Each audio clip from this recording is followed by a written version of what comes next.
जंगल में टोनी अपनी बेटी टुनटुनी के साथ रहती थी। एक दिन टोनी की बहन की मौत लंबी बीमारी से हो जाती है। तब टोनी अपनी बहन के घर जाती है। माँ, मुझे छोड़कर तुम कहाँ चली गई माँ? मैं अब किसके सहारे रहूंगी माँ? अच्छा होता आप मुझे भी अपने साथ ले गई होती। बेटा, तू अकेली नहीं है। आज से मैं तेरी माँ हूँ। मैं तुझे अपने घर लेकर चलूंगी। टोनी चिंकी को लेकर अपने घर आती है। बेटा, तू किसी भी चीज की चिंता मत करना। यहाँ तेरी बहन टुनटुनी भी है। तुम दोनों साथ साथ रहना। मैं तुम्हारा दाखिला भी टुनटुनी के स्कूल में करा दूंगी। हाँ चिंकी, तुम चिंता मत करना। मैं टुनटुनी तुम्हारी बहन हूँ। आज से मैं भी तुम्हारा ध्यान रखूंगी। जल्द ही चिंकी पूरे घर में घुल मिल जाती है। टोनी टुनटुनी से ज्यादा चिंकी पर ध्यान देने लगती है। एक दिन टोनी किचन में खाना बना रही थी। माँ, खाने में क्या बनाया है? मुझे बहुत जोरों से भूख लगी है। रुक जा चिंकी, मैं अभी तुझे खाना निकाल कर दे रही हूँ। चिंकी किचन में पड़े चाकू को उठाकर उससे खेलने लगती है। तभी उसका पर कट जाता है। माँ, मेरा पर कट गया। चिंकी, तू भी ना बेटा चाकू लेकर क्यों खेल रही थी? रुक, मैं अभी तेरी मरहम पट्टी कर देती हूँ। थोड़ी देर बाद ये ले चिंकी, मैं तुझे अपने हाथों से खाना खिला देती हूँ। टोनी चिंकी को अपने हाथों से खाना खिलाने लगती है। तभी टुनटुनी वहाँ आती है। माँ, मुझे भी आपके हाथों से खाना खाना है। टुनटुनी, बच्ची नहीं है तू, अपने हाथ से भी खा सकती है। माँ, जब से चिंकी आई है तुमने मुझसे प्यार करना छोड़ दिया है। जाओ, मैं नहीं खाती, मुझे नहीं खाना। टुनटुनी, ये तू कैसी बातें कर रही है? चिंकी भी तो तेरी ही बहन है। तू देख नहीं रही इसके चोट लग गई है। माँ, मुझे फालतू की बातें नहीं सुननी। मैं अपने कमरे में जा रही हूँ। गुस्से में टुनटुनी अपने कमरे में चली आती है और सोचने लगती है, जब से ये चिंकी की बच्ची इस घर में आई है, माँ उसी को प्यार कर रही है। आज चिंकी की वजह से मुझे डांट खानी पड़ी है। मैं इसे नहीं छोड़ूंगी, इसे सबक सिखाकर ही रहूंगी। अगले दिन टुनटुनी, तू चिंकी को अपने साथ स्कूल ले जा। मैंने तेरा और चिंकी का टिफिन पैक कर दिया है। स्कूल में लंच होगा तो तू भी चिंकी को खिला देना। ठीक है माँ। टुनटुनी चिंकी को रेलवे ट्रैक से स्कूल ले आती है।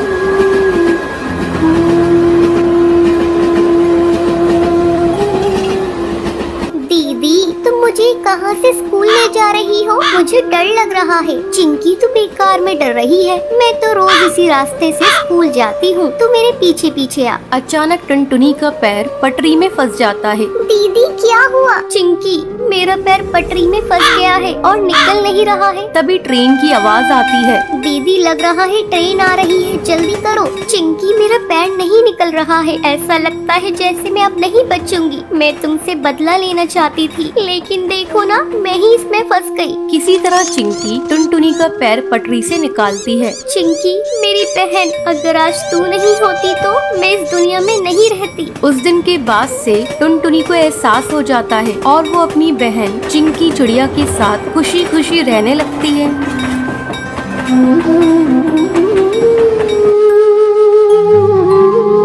जंगल में ऑटो चलाने वाला बंटी कबूतर रहता था। एक बार की बात है, बंटी कबूतर रात में सवारी छोड़ने के लिए काफी दूर आ जाता है। तभी उसे रास्ते में एक चिड़िया दिखाई देती है। अरे, ये कितनी खूबसूरत चिड़िया है। अच्छा है, वापसी में सवारी मिल गई। पूछता हूँ उस चिड़िया को कहाँ जाना है। रुको रुको ना। हाँ चिड़िया बहन, बोलो कहाँ जाओगी तुम? जहाँ आप जाएंगे वहाँ जाऊंगी मैं। चिड़िया बहन, मैं तो अपने घर जाऊंगा। चलिए आप बैठ जाइए, मैं आपको रास्ते में छोड़ दूंगा। जरा जगह तो दीजिए, जब तो बैठूंगी मैं। अरे चिड़िया बहन, आप पीछे बैठिए जहाँ सवारी बैठती है। उसकी ये बातें सुनकर बंटी कबूतर को बहुत अजीब लगता है। तभी उसकी नजर उसके पैरों पर पड़ती है। उसके पैर उल्टे होते हैं, जिसे देखकर वो डर जाता है। अरे भागो, भागो रे भागो भैया। कहाँ जाएगा तू बचकर बंटी कबूतर? आज तो तुझे छोड़ूंगी नहीं। कितने दिनों बाद मेरी प्यास बुझेगी।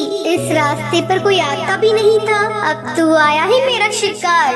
तभी टूनी चिड़िया की आत्मा अपने असली रूप में आ जाती है। वो जोर जोर से हंसने लगती है। कभी वो गायब हो जाती, कभी सामने आ जाती। बंटी कबूतर डर के मारे तेजी से अपना ऑटो भगाता है। वो शीशे में देखता है आत्मा उसका पीछा नहीं कर रही है। वो जंगल के ऑटो स्टैंड स्टैंड पर अपना ऑटो रोकता है। वहीं उसका दोस्त कालू कौवा खड़ा होता है। क्या हुआ बंटी कबूतर, तू इतना घबराया हुआ क्यों है? बंटी कबूतर कालू कौवे को सारी बात बताता है। अरे पागल, इतना सुनहरा मौका हाथ से निकाल दिया तूने। उस चिड़िया की आत्मा का एक पंख तोड़ लेता, वो तेरी गुलाम बन जाती। अरे भाई माफ कर मुझे, मेरी जान बच गई, आज वो ही काफी है मेरे लिए। ये कहकर बंटी कबूतर वहाँ से चला जाता है। कालू कौवा अपने मन में सोचता है, ये तो डरपोक पागल है, इतना सुनहरा मौका गवा दिया। ये पूरे जंगल पे राज करता। चलो कोई नहीं, कल रात में उस जगह जाऊंगा और उस भूतिया चिड़िया का पंख तोड़कर ले आऊंगा।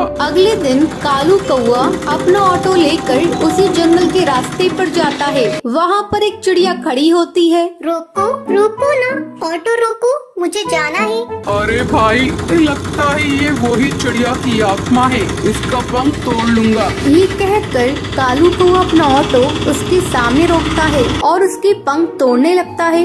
अरे बेवकूफ कौवे बदमाश, तेरी हिम्मत कैसे हुई? तूने मेरे पंख तोड़ने की कोशिश की। रुक, तुझे अभी बताती हूँ। टुनटुनी चिड़िया पास में पड़े डंडे से उसे बहुत मारती है। अरे बहन, मुझे माफ कर दो, मुझे लगा तुम एक चिड़िया की आत्मा हो। अरे बदतमीज, तुझे मैं कहाँ से आत्मा नजर आ रही हूँ? चल भाग यहाँ से। टुनटुनी ये कहकर वहाँ से चली जाती है, पर टूनी चिड़िया की आत्मा पेड़ के पीछे खड़े होकर ये सब देख रही होती है। अगले दिन कालू कौवा फिर से अपना ऑटो लेकर वहाँ पर आता है। भाई आज तो पहले उसके पैर देखूंगा, तभी उसके पंख तोड़ूंगा, वरना कल की तरह पिटाई हो जाएगी मेरी। अब फिर से वहाँ पर एक चिड़िया खड़ी होती है। रोको रोको ना ऑटो, मुझे जाना है। कालू कौवा उसके पैर देखता है, उसके पैर उल्टे होते हैं। जैसे ही कालू कौवा उसके पंख तोड़ने वाला होता है, तभी टूनी चिड़िया की आत्मा अपने असली रूप में आ जाती है। डरावनी आवाज़ें सुनाई देती है। कालू कौवे, आ मेरे पंख तोड़ेगा? ये ले तोड़ के दिखा। टूनी चिड़िया की आत्मा कभी उसके सामने आ जाती, कभी उसके पीछे। वो उसे बहुत मारती है। मुझे माफ कर दो चिड़िया की आत्मा, मैं आगे से कभी भी ऐसा नहीं करूँगा। मुझे जाने दो, मत मारो। क्यों छोड़ दूं तुझे? तू जैसे मन चले बदमाश पक्षियों को मारना ही तो मेरा लक्ष्य है। तुम जैसे लालची पक्षियों को जीने का कोई हक नहीं। तभी वहाँ पर बबलू कबूतर ऑटो में अपनी सवारी बिठाकर वहाँ से गुजर रहा होता है। अरे चिड़िया की आत्मा, छोड़ दो उसे, मैं तुमसे विनती करता हूँ। नहीं, मैं इसे नहीं छोड़ सकती। तुम जानते हो, एक बार ऐसे ही मैं इस जंगल से ऑटो में जा रही थी। उस ऑटो वाले ने मेरा सामान लूट कर मुझे जान से मार दिया। जब से जो भी मुझे लालची पक्षी दिखाई देता है, मैं उसे जान से मार देती हूँ। तभी सुंदरी कौवी बोलती है, अरे टूनी चिड़िया, तुम सही कह रही हो, तुम्हारे साथ गलत हुआ है, लेकिन तुम भी सही नहीं कर रही हो। ना जाने कितने पक्षियों को तुम मार रही हो। वो सब उसे बहुत समझाते हैं। वो कालू कौवे को छोड़ देती है। मुझे माफ कर दो, तुम सब सही कह रहे हो। मैंने अपने इंतकाम पूरा करने के लिए ना जाने कितने पक्षियों के परिवार को तोड़ा है, पर अब नहीं। इस दुनिया में तुम जैसे नेक दिल पक्षी भी होते हैं। ये कहकर वो वहाँ से चली जाती है। टुनटुनी का पति बंटी एक कुली था। वो नदी पार से आने वाले पक्षियों के सामान को इधर से उधर करता था। एक दिन जब बंटी काम पर जा रहा था, तब टुनटुनी उससे कहती है, अजी, अपनी सेहत का भी ध्यान रखा करो। सभी किसी न किसी दिन छुट्टी लेते हैं, लेकिन तुम तो रविवार को भी काम करते हो। अरे पगली, अगर काम नहीं करूँगा तो घर कैसे चलेगा? तू तो माँ बनने वाली है, बच्चों का खर्चा बढ़ेगा। अगर काम नहीं करूँगा तो अपने बच्चों को अच्छी जिंदगी कैसे दूंगा? आपसे तो बात करना ही बेकार है। ये लीजिए पोटली, इसमें मैंने रोटी और चावल रख दिए हैं, समय से खा लीजिएगा। नहीं टुनटुनी, आज मेरी तबीयत कुछ सही नहीं लग रही है, कुछ भी खाने का मन नहीं कर रहा है। काम से आऊँगा तो खा लूँगा। बंटी बिना खाना लिए काम पर चला जाता है। टुनटुनी को क्या पता था कि बंटी से उसकी ये मुलाकात आखिरी थी। उधर बंटी बेहोश होकर बहती नदी में गिर जाता है और वहीं डूबकर मर जाता है। टुनटुनी भागी भागी अस्पताल जाती है।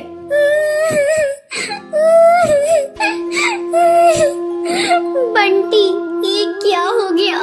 सब कुछ एक पल में खत्म हो गया। अब ये बच्चा किससे अपना पापा कहेगा? मैं तुम्हें कई बार समझा रही थी, अपनी सेहत का ध्यान रखो, लेकिन तुम तो मेरी बात मानते ही नहीं। अब मैं क्या करूं बंटी? समय तेजी से पंख लगाकर उड़ने लगता है। टुनटुनी एक बच्ची को जन्म देती है। एक दिन टुनटुनी के पास डाकिया एक खत लेकर आता है। अरे ये खत तो कड़कनाथ सेठ की कंपनी की तरफ से आया है और मुझे बंटी की जगह कुली की नौकरी दी गई है। मुझे अपनी बच्ची के लिए नौकरी करनी ही होगी, तभी मैं उसे एक अच्छे स्कूल में पढ़ा पाऊंगी और उसे बेहतर भविष्य दे सकूंगी। अगले दिन से ही टुनटुनी कुली बनकर पक्षियों का बोझ उठाती थी। जब भी नदी के उस पार से कोई पक्षी आता था, टुनटुनी तेजी से उन पक्षियों के पास पहुंच जाती थी। बहन जी, क्या मैं आपका बोझ उठा लूं? अरे तुम तो एक चिड़िया हो, क्या तुम इतने बोझ को उठा सकती हो?